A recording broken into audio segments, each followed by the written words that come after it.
option. Let them all stay, because if that's the option you want, you're never going to fix the southern border. Clearly, not enough voters knew what Democrats were going to do to make their lives better, particularly poor and working class Americans across this country. The Democratic Party should have one simple mission, and that is to address the economic hardships and struggles of many Americans. We've got to change the direction of this country. The country voted. They want a change. They want the Trump agenda. Hello, I'm Robert Costa in Washington. Welcome to America Decides. President Joe Biden is calling for the United States to come together as a nation during a Veterans Day speech at Arlington National Cemetery. We'll take you to that ceremony ahead. But first, President-elect Donald Trump is building his administration, announcing who will be in charge of America's border policy. That will be incoming border czar Tom Homan. He served as the face of the first Trump administration's efforts to combat undocumented migrants and deal with the border. Sources also tell CBS News that immigration conservative Stephen Miller will also return to the White House, this time as a deputy chief of staff for policy. The appointments come as Trump gets ready to deliver on his pledge to enact mass deportations in this country. It's a plan that could potentially target as many as 11 million people who are here. Camilo Montoya Galvez is covering immigration policy and the Trump administration, the incoming one, for CBS News. But we start with Weijia Jiang in West Palm Beach and the president-elect's transition plans. Weijia, great to see you. What are you hearing down there in Florida? Bob, it's always great to be with you. Well, we are hearing that the transition team is fast and hard at work to fill Trump's cabinet, which he's already made several key appointments. And, Bob, it's not so much about who it is as much as what it means and why he has chosen these people. And the one thing that runs through all of these appointees, as you know as well as anybody, perhaps better, is loyalty. He has put a premium on those people who have stood by his side. As an example, today you mentioned Tom Homan. He served in the first Trump administration as the acting director of ICE. He has been on the campaign trail at conferences talking about Trump's key signature campaign promise of mass deportations. And he even said well before the election that if Trump were president in January 2025, he would be the one leading the charge. And then you have Congresswoman Elise Stefanik from New York. And she was one of the loudest and fiercest defenders of the president-elect during both of his impeachment hearings. In fact, I remember very well back then that he called her a rising star. And here she is about to serve as the ambassador to the United Nations. And also today, Bob, we learned that former Congressman Lee Zeldin of New York will be serving as the administrator of the EPA. He frequently comes here to Mar-a-Lago and again was one of those members of Congress who defended Trump during impeachment. And so, Bob, this is very common for the president-elect to really single out those people who he believes he can trust and that won't try to put up guardrails to block him for achieving his goals. Let's dig a little bit deeper into Tom Homan. Here is what Tom Homan had to say on Fox News. Let's listen. I'm honored the president asked me to come back and help solve this national security crisis. So I'm looking forward to it. Every morning I get up. Every morning I'm pissed off about what this administration did to the most secure border in my lifetime. So I'm going to go back and do what I can to fix it. Camilo, talk to us about Tom Homan. Sure. So Tom Homan is a veteran immigration official who has actually worked in the federal government for many years, decades, and has served under Republican and Democratic administration. He has actually been the head of ICE's deportation branch under the Obama administration and received an award from President Obama for his service at ICE during that time. During that time at ICE, during the Obama administration, the agency actually carried out record numbers of deportations. When President Trump was elected the first time around, he selected Homan to be the acting director of ICE. And during that time, he generated a lot of controversy, Bob, because he said that undocumented immigrants should be very afraid of living in the country illegally under a Trump administration. He also famously became one of the masterminds of the zero tolerance policy, that infamous program that led to the separation of thousands of migrant children from their families at the U.S.-Mexico border. The parents were obviously prosecuted for illegal entry. The children were sent to shelters for unaccompanied children, but there was no plan, Bob, to reunite them in the first place. That policy ended after former President Trump and President-elect Trump signed an executive order, and after a judge found that the separations were unconstitutional. Homan actually signed the memo authorizing those separations and recommended that to then-Secretary Nielsen at the time. And since leaving government in June of 2018, Homan has been a staunch defender of the president-elect's immigration agenda and is now going to be charged with carrying out what is arguably the president-elect's signature immigration promise, which is to carry out the largest deportation operation in American history. Let's listen to what Stephen Miller was like on the campaign trail. I believe we have a clip. Let's listen. Who's going to stand up and say the cartels are gone, the criminal migrants are gone, the gangs are gone, America is for Americans and Americans only? Weija, you heard what Camila had to say about Tom Homan. You've covered the Trump administration before, back at that prior White House. What do you know about Stephen Miller and his influence to this day? Stephen Miller was a senior Trump advisor and really Trump's right-hand man when it came to so many decisions involving immigration. And he was controversial because of his hardline take on many policies. So Miller was heavily involved on the zero tolerance policy, which Camila laid out, as well as the Muslim ban, which was perhaps one of the most well-known policies for Trump 1.0 because he campaigned on that. He was also a director of speech writing for the president-elect, which, you know, really reminds us, Robert, that it's not enough just to have the same views and willingness to carry out an agenda. In some of these high-profile positions, it's all about how you can communicate it. So when you look at the people we're talking about today, whether it's Stephen Miller or Tom Homan or Elise Stefanik, you go back and you look at the way they have talked about Trump and his views, and it's exactly what Trump wants. It is brash, it is unapologetic, and it gets to the heart of what Trump likes the most, which is being able to carry out, you know, his plan with his voice. There is a language in the Trump world that all of these people have mastered, including Stephen Miller, and that is why they have been so successful in retaining their position with Trump. It's notable that some of the earliest announcements beyond Chief of Staff with Susie Wiles made by President-elect Trump have dealt with immigration, Tom Homan and Stephen Miller.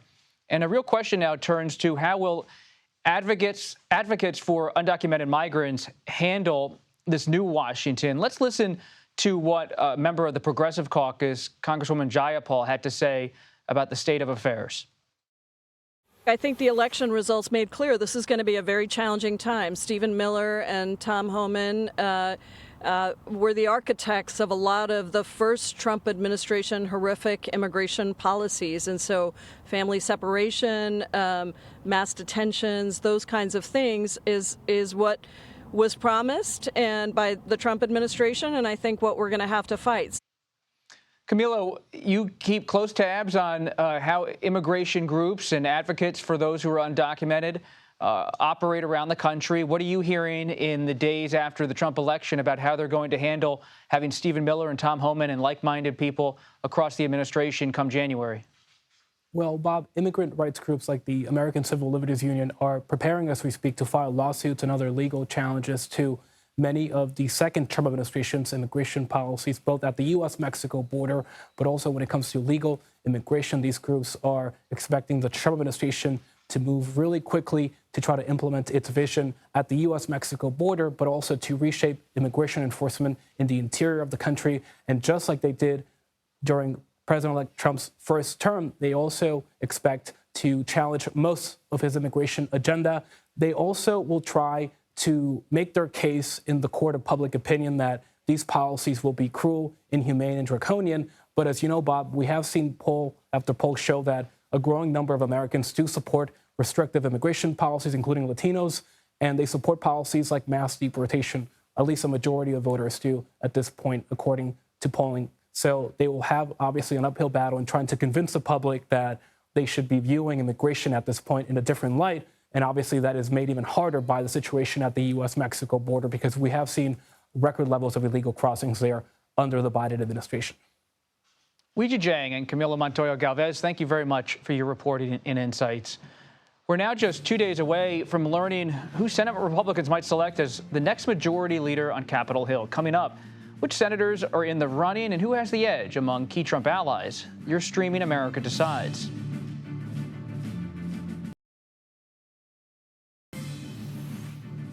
Coming up this week on Wednesday, Senate Republicans will select the next majority leader. Several Trump allies, including Elon Musk, the wealthy billionaire, pushing for Florida Senator Rick Scott, who's now starting to get a lot of attention. Republican senators have two more options as well. Current Senate Minority Whip John Thune and Texas Senator John Cornyn. Some other names are being floated by sources too. Scott McFarlane, who's on top of it all, joins us now. Scott, the magic number is what to win the Senate majority position? What's the magic number? 27 this time, because a 53-person Senate Republican conference means you got to get half plus one. The voting is done by secret ballot, which really does change the calculus of politicking and advocating for this position, because you're not held accountable for your vote publicly, no matter who you choose. So this pressure campaign that may or may not be underway to help the fortunes of Rick Scott, the first-term senator from Florida who just won a second term, may play out differently than the people pushing it will hope, because senators can vote for whoever they want in this election and not tell you who they voted for. What's your read on how all of this talk by Elon Musk and others close to former President-elect Trump for Rick Scott, is that affecting the race among senators, or is it just an outside conversation? There have been a few senators who have publicly declared their support for Rick Scott. That's different, and that may be a result of the fact that taking a public position, they believe, helps them politically. They may just believe in Rick Scott. But the Senate, especially in their internal deliberations, is not accustomed to outside pressure campaigns. The Senate is famously resistant to outside pressure campaigns. It's possible such a campaign would backfire on those who they're seeking to pressure. That's what makes Wednesday so interesting. We'll see this incarnation of what's it like for the Senate to pick a Republican leader when Donald Trump cares about the outcome. It's going to be a great indication of what's to come over the next 4 years. It's a little inside baseball, but I keep hearing from conservative sources, people close to President-elect Trump, that the candidates and their position on recess appointments is important. What is a recess appointment, and why does it matter potentially for this race? Trump's saying it out loud. He's posting that the next Senate leader should be supportive of these recess appointments, which may seem like inside baseball, but it's so impactful on how the Senate functions. What Trump seems to want here is for his cabinet or his judges to be approved without the traditional confirmation process when necessary, without going through hearings, confirmation interviews, and getting that majority vote after hearings and confirmation interviews, to circumvent the process, which, again, if the Senate leader signed off on, would be unilaterally disarming the power of the Senate and could lead to a reversal if and when the day comes Democrats take over control of the Senate. This seems to be a far-fetched notion. The Senate would singularly and unilaterally give up its own power, but Trump seems to be applying the pressure. We've heard a few names earlier in the program about who could be joining this administration. Lee Zeldin, the congressman from New York for EPA, another representative from New York, Elise Stefanik, for U.S. ambassador to the United Nations. That means, at least so far, they're drawing the picks out of the House of Representatives. You have some more controversial names like Stephen Miller and Tom Homan not being nominated for Senate confirmation. What does that tell you? And do you believe President-elect Trump will draw from the House even more in the coming days? Well, this is one of the things that's reminiscent of 2020, when the Biden administration incoming could only pick a select small group of House members to join because the margins were so narrow. You pick too many House members, you leave yourself without a majority. That same dynamic is likely to be true if Republicans hold on. It would be a small majority in the House. So Congresswoman Stefanik may be among a very small subset they can pluck from the House without causing some instability there. That being said, there is something virtuous about picking members of Congress. They really do slide into very smooth confirmation hearings. Just very quickly, do you believe that Congresswoman Stefanik and Congressman Zeldin, the former congressman, we'll be able to get smooth confirmation in a Republican Senate. There's no indication otherwise, although I noticed in the statement Congresswoman Stefanik put out today, she looks forward to meeting with the Senate and seeking their approval, acknowledging aloud what Congress has, the ability to advise and consent. Members of Congress tend to have a less nettlesome, less thorny confirmation process. They know their colleagues, even on the other side of the aisle. Scott McFarland, thank you. We appreciate it. Coming up, control of the House of Representatives, as Scott said, still in the balance. We'll take a look at some of the names and races that have not yet been called. You're streaming America Decides.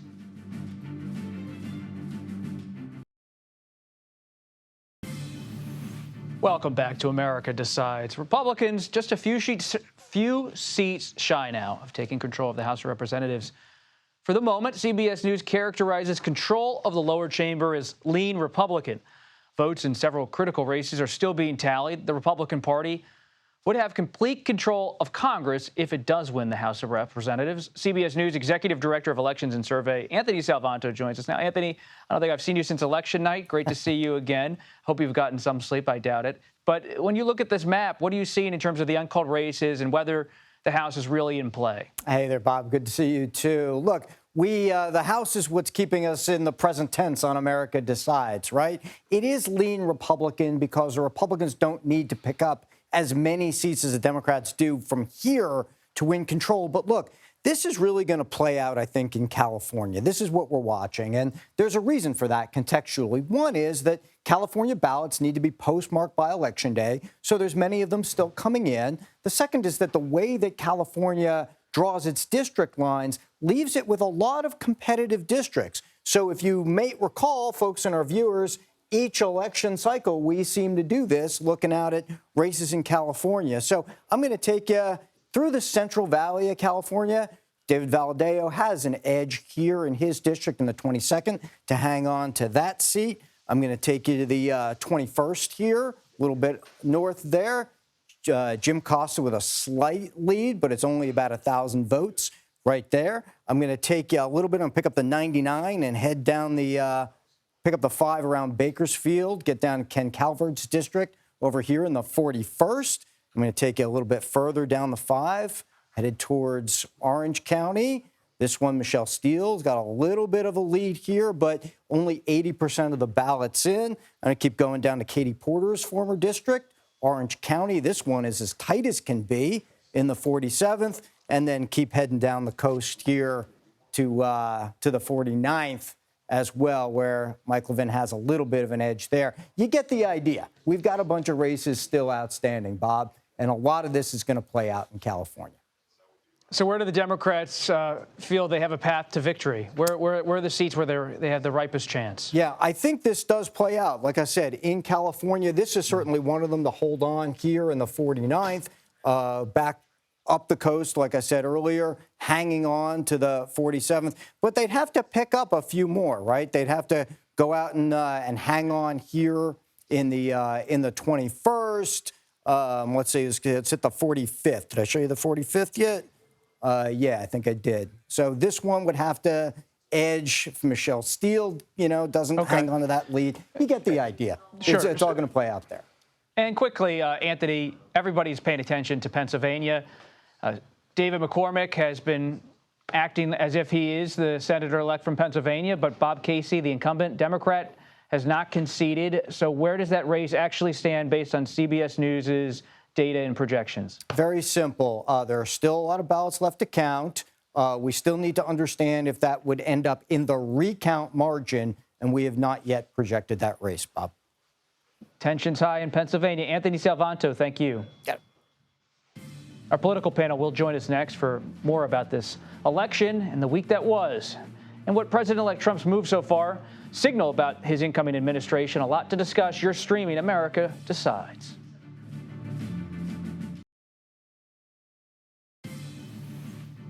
CBS News exit polling found that the economy was one of the top issues that drove voters to the polls this election. One voter, a Pennsylvania restaurant owner, spoke to 60 Minutes about why she cast her ballot for President-elect Trump. My mother used to always say, gotta vote Democrat, they're for the poor people. You grew up in a Democratic household. Yes. But you just voted for Donald Trump. Yes. Inflation is down by more than half. Interest rates are falling, mortgage rates are falling, wages are going up. Are you not feeling that? I don't feel it. Let's bring in our political panel, Joel Payne and Lance Trover. Joel is a CBS News political contributor and Democratic strategist. Lance, as you all know, is a Republican strategist who served as a spokesperson for North Dakota Governor Doug Burgum's presidential campaign. Doug Burgum is someone who's being mentioned as possible pick for a Trump administration role. Any update on Governor Burgum? I wish I could break some news here with you tonight. That'd be a lot of fun. Nothing new. Look, I think Doug fits the mold of somebody that Donald Trump would like. I mean, this is a guy who came from a small town, started a company with just 10 people, built it into an international business. I know he recently met with Bibi Netanyahu, so he has that type of international business acumen that somebody like Donald Trump likes.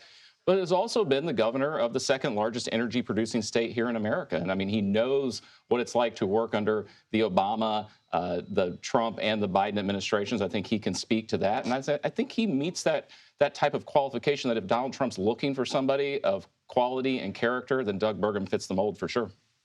What do you believe Democrats are going to do as they handle these Trump appointments? On some level, you have controversial picks like Stephen Miller, who's been criticized by many Democrats for his views on immigration and his policy positions.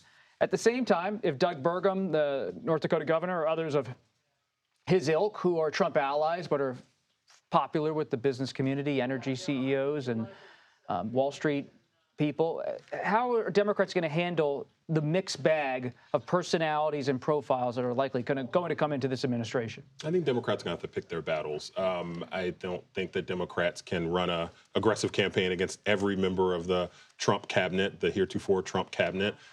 I do think that there might be some folks who are particularly grotesque. Stephen Miller, some of his public statements, some of the things that he's created in terms of liabilities, those are going to be things that Donald Trump has to carry around. Tom Homan, similarly, he was just on 60 Minutes 2 weeks ago saying very controversial things about what an immigration policy would be. But I don't know if Democrats are focused on fighting every single Trump offense. Here's what I would say also, Bob. I think Democrats this time around, the resistance, so to speak, is going to look and feel a little bit different. I think Democrats are going to have to get away from fighting Donald Trump on everything he says and focus on what he does. The American people have somewhat weighed a verdict on Donald Trump, his words, his rhetoric, and generally speaking, it's that it does not impact the American people as much as maybe Democrats want them to. So I think now Democrats have to be focused on, okay, let's have a real conversation about what you want to do in your agenda. And I think that's how Democrats are going to have to approach this cycle. You mentioned Tom Homan being on 60 Minutes. Let's watch Mr. Homan on 60 Minutes. I hear a lot of people say, the talk of a mass deportation is racist. It's threatening to the immigrant community. It's not threatening to the immigrant community. It should be threatening to the illegal immigrant community. But on the heels of historic illegal immigration crisis, that has to be done. Lance, when you look at the Trump administration, they've made this pledge, whether it's on 60 Minutes with Homan or President-elect Trump constantly on the trail. They're moving forward with mass deportations. As a political strategist, how do you see the possible fallout for this policy implementation on the horizon and how Republicans are perhaps going to handle it? I go back to the campaign, and I think this gets kind of missed out there. First off, the issue of immigration was always the #2 consistently issue in this country. Donald Trump led by double digits on almost every single poll. There were 2 different polls that came out that showed at least 55% of the country actually supported mass deportations. That included some independents and Democrats. I think they're smart talking about going after the worst of the worst first, right? We need to go after the people who have committed crimes, the thugs and racists and whoever else that Donald Trump and how he describes them. I think you start with that, and that is the beginning, and you go forward. I think also in that interview, he talked about this taking a lot of time. So this is not like we're going to be January 21st and there's going to be millions of people kicked out of this country. I think you start that like they do. They start with the criminals, the ones. We've also looked at in 10 to 12 million illegal immigrants came into this country just over the course of the last 3 years. So these aren't folks who just have been here working and stuff like that for a long time and working and doing all these other things. These are people who have come in here just illegally just in the last couple of years and set up shop. Yeah, I think this is all about how you read the mandate, right? And I'm very curious what Donald Trump and his inner circle read their mandate is. If they think their mandate is fighting culture wars, is doing very extreme things that I'd imagine a lot of folks in their coalition either are neutral on or maybe not supportive of, then yeah, sure, go wild. I don't think that's actually what Donald Trump was elected for last week. He was elected because of economic anxiety. So if Donald Trump wants to focus on economic anxiety, you know it's inflationary, sending a bunch of folks who out of this country illegally by deporting them. That's inflationary. You know it's inflationary? Tariff policy that works against the American people and the American workers' interest. And those are the types of things that I think Democrats are going to have to hold Donald Trump accountable on. Again, more what he does, less what he says. With Elise Stefanik as the possible UN ambassador for the United States, what are we seeing? Are we seeing America first, non-interventionist foreign policy? She is a combative personality at times during congressional hearings. What do you expect from her should she make it to New York City and serve as the U.S. ambassador? I think this was a terrific choice by him, and I think the Trump mantra is peace through strength, and that's what he's been talking about. The one area where I think if you're Israel, you're very pleased with this pick, because if anybody's been a leader on the Israel issue and the anti-Semitic protests on campus, it's been Elise Stefanik through her time on the Education and Workforce Committee. So I think we will see a bigger focus on helping Israel and being a supporting mechanism for them. What do you make of Stefanik? I'd imagine that there are folks who feel good about that, as Lance just detailed. There's also a lot of folks from a Muslim background, from Middle Eastern background, who are very troubled, frankly, by how Republicans demagogued on this issue around Gaza the last cycle. Donald Trump won, the majority of vote in a place like Dearborn. I'd imagine those voters want someone who is going to apply some balance to how to bring to peace the situation in Gaza. Elise Stefanik certainly put some overheated rhetoric up, did not necessarily show herself to be the type of leader to bring people together. So we'll see. Again, this is the type of baggage. So look, the campaigning is easy, right? Now it's time for Donald Trump to govern, and he's making picks about who's going to help him govern, and he's to be judged on that. What are you watching down there in Mar-a-Lago? I think the process here is what I'm watching play out, and it's much different than what we saw 8 years ago. Susie Wiles and Chris LaCivita ran a phenomenal campaign. It was very disciplined. It was very methodic. I feel like we're seeing the same thing play out here with these announcements as they come out. She is clearly in charge, and I think it sent a very good message that she's going to be White House Chief of Staff to a lot of folks on the Hill and here in town. What was that message? That somebody who is bringing some discipline and some strategy and some leveling the field here to get this thing moving forward. And I think we just talked about it earlier here on the show, and keeping some of these other folks out who may have been a little bit of the troublemakers. Best of luck to Susie Wild. I'll just say this. Talking to a lot of Democrats I'm talking to, Bob, one thing that Democrats I think are also focusing on is, have we been thinking about Donald Trump the wrong way? We kind of treat him as this thing that exists outside of politics. Donald Trump is the two-time now Republican president of the United States. And he's as Republican and as normal as George W. Bush, as John McCain, as Mitt Romney. That means he wants to give tax breaks to the wealthy and the well-connected. That means he wants to go after the ACA. All the things that Republicans do that people don't like, unpopular policy picks. Donald Trump is essentially that. He is not something that's different. He's not something that's offbeat or counterculture. He is a mainstream Republican with very unpopular mainstream Republican ideas. And I think he's going to be combated that way. It could be hard to predict. He's hard to predict in the sense that you have Donald Trump Jr., Tucker Carlson, Elon Musk. There's a different kind of orbit around Trump. 2016 transition, a lot of traditional Republicans, and certainly Trump still backs many traditional Republican policies. But how do you see this new orbit around Trump? Oh, look, there's new people, there's old people. I mean, that's what puts together a good administration. I'm not concerned about it at all. Again, I go back to the Susie Wiles pick is clearly one of disciplined approach that came with the campaign. We can argue all day long about whether he was disciplined in his rhetoric and not, but in terms of the operation of that campaign, anybody, Democratic or Republican, would tell you it was the best run campaign he's had in the 3 times that he's run. I suspect we will see more of this, and they're putting people out there. Lee Zeldin out there today as the EPA administrator. Elise Stefanik. These are quality people. They're not, on the fringe. I wonder how Elon Musk and these wealthy oligarchs who are around Donald Trump are going to wear after 6 months or a year. With Trump or with the American people? With the American people who Donald Trump is bringing to power, the cronyism that he's bringing to the White House. I really do wonder how that's going to wear in 6 months or a year from now. Elon was there during the campaign. We'll see what happens. You never know with President-elect Trump. I've covered him for a while. You never know. Joel Payne, Lance Trover, thank you. President Biden has promised a peaceful transition to power. That would be something the American people would probably welcome. You're looking now at a president who is going to welcome the incoming one, President-elect Trump, later this week inside the Oval Office. I want to emphasize to you, Ms. President-elect, that we now are going to want to do everything we can to help you succeed, because if you succeed, then the country succeeds. Quite a moment back there after the 2016 election. Then President Obama welcoming President-elect Trump to the White House. And now Trump this week will meet with President Biden in the Oval Office. We'll read the body language and chemistry between these two presidents as much as we did back in 2016, 2017 during that transition period. So let's bring in Ed O'Keefe, who has covered President Biden for a long time. Ed, what's your read on how President Biden's going to handle this meeting with President-elect Trump? Oh, while it's not working out the way he would have liked, I think he understands and has signaled that he wants this transition to be much like the one that President Obama offered to President-elect Trump, which is a seamless one, a professional one, and one in which the doors of the federal government were open to his team should they decide to walk through them and take advantage of the time. And we'll get a good read on that pretty quickly, probably, when they meet at 11 a.m.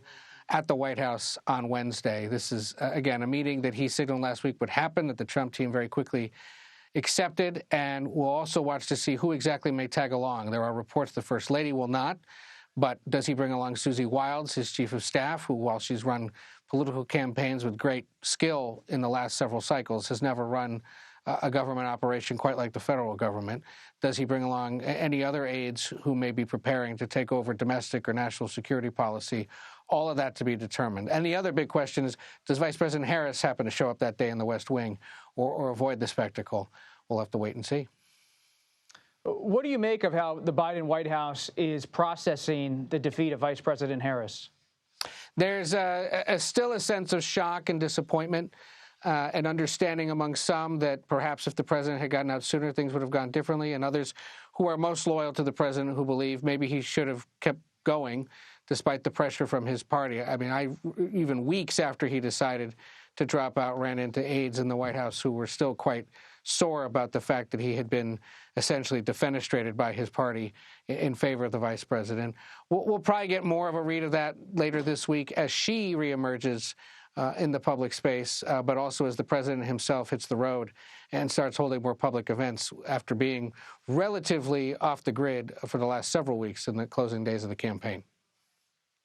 President Biden, Ed, as you know, hosting Israeli President Isaac Herzog. And what do we know about the meeting between these two leaders as the unrest continues in the Middle East? Well, this comes between the two head of state as the relationship between the White House and the head of government, Benjamin Netanyahu, has hit a real snag. We know, for example, the Israeli prime minister has been spending time talking to Donald Trump. There are at least 3 reported phone calls out there in the last week or so. Herzog, as head of state coming to the White House, is designed to thank the president for his leadership and for his support of Israel in the past year, and probably to get some sense of what could conceivably continue to happen here in the closing weeks, and whether we get a signal from Herzog himself on behalf of Netanyahu as to whether or not the Israeli government's willing to do anything before January 20th, or is now waiting for Trump to show up. But another of the sort of ongoing series of meetings that the current president has held with world leaders as he prepares to step down. Ed O'Keefe, thank you, Ed. President-elect Trump looking to sidestep the Senate's advise and consent. Well, that's how some Democrats see it. How we're looking at confirmation fights on the horizon. As reporters, we'll get more insights into that, and from the legal side as well. You're streaming America Decides.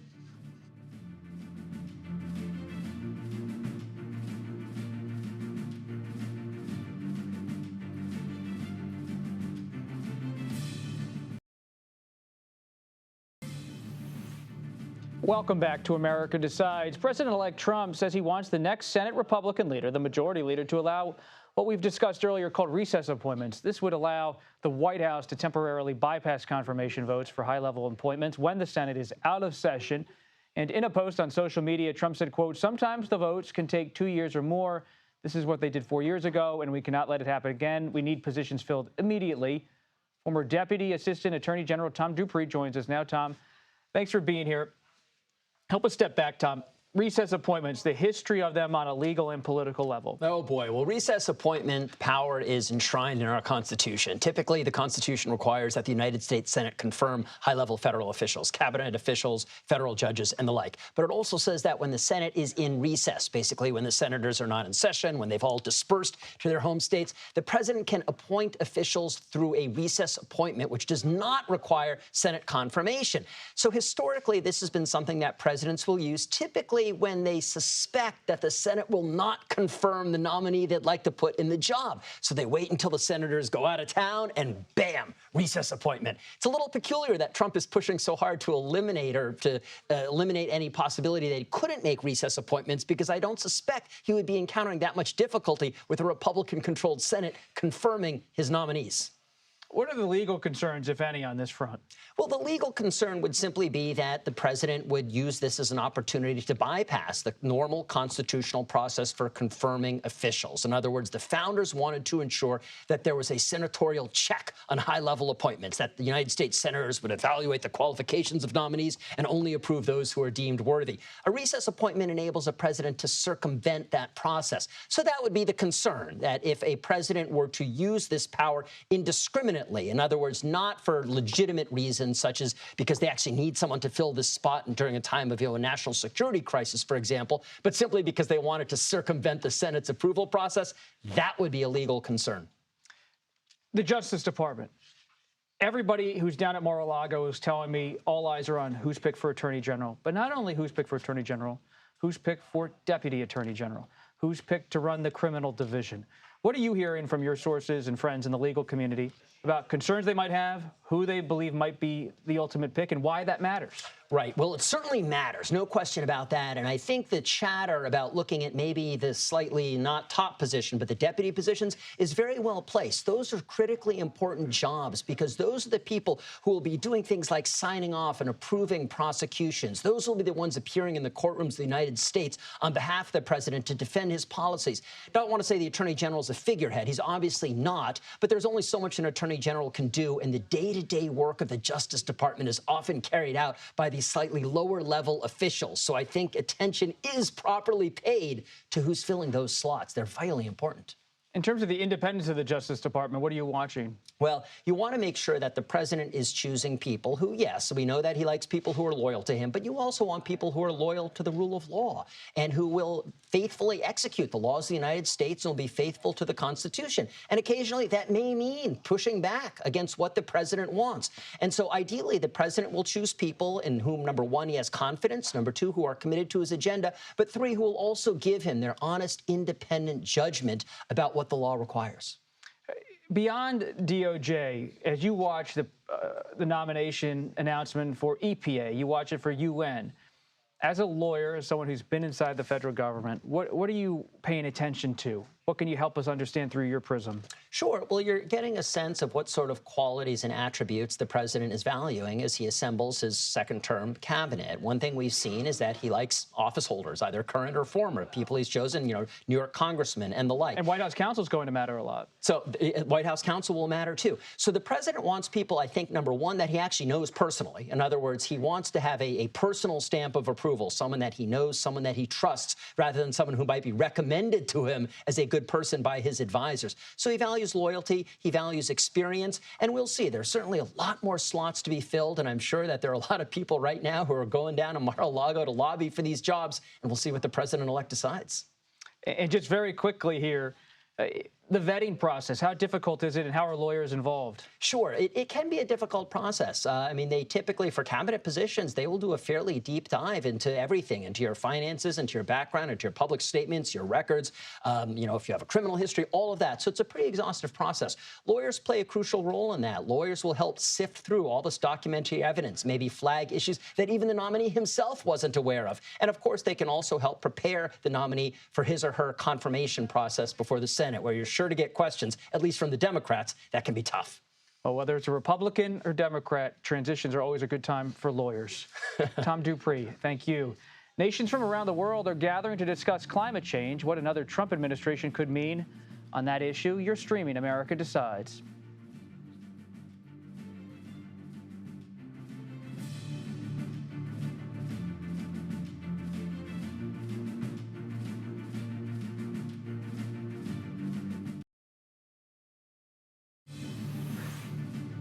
Welcome back to America Decides. A major climate summit is underway in Azerbaijan today, and uncertainty over the U.S.'s commitments to combating global warming is front and center. President-elect Trump has said he will exit the Paris Climate Agreement again. That's an accord signed in 2016 with the aim of reducing greenhouse gas emissions. The U.S. withdrew during Trump's first term, but rejoined it under President Biden. Climate envoy John Podesta criticized the former president at the United Nations conference today. In January, we're going to inaugurate a president whose relationship to climate change is captured by the words hoax and fossil fuels. CBS News national environmental correspondent David Schechter joins us now. David, thanks for being here. How are nations at COP29 responding to all of this? Well, I think that there's a lot of question about the leadership of the United States now in the world when it comes to climate change. For the last 4 years, the Biden administration has taken a central role in trying to lead the world through the issue of climate change, bring countries together, and also a lot of legislation inside our country to reduce the worst impacts of climate change. Now you have a complete change of direction, and as Podesta is referencing, sort of potentially a lame duck approach going into this COP29.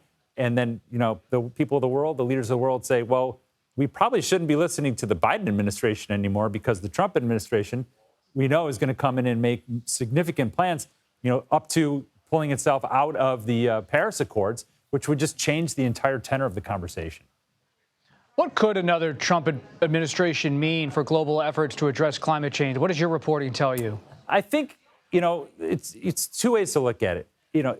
A withdrawal from leadership around the world and opening up a vacuum for other countries to be part of this, like to have a bigger role, like China, which 40% of Chinese GDP is related to the green economy. They're very interested in this, and they want to export their goods around the world. They would like to be a leader on this issue. On the other hand, you'll hear a lot of people say, look, climate change is more than a U.S. problem. Of course, the U.S. is a huge contributor to it, but this is a world problem. No other countries followed Trump when he left the Paris Accord the first time, and it's probably not likely that they will again. So countries still are going to come to the table with their commitments.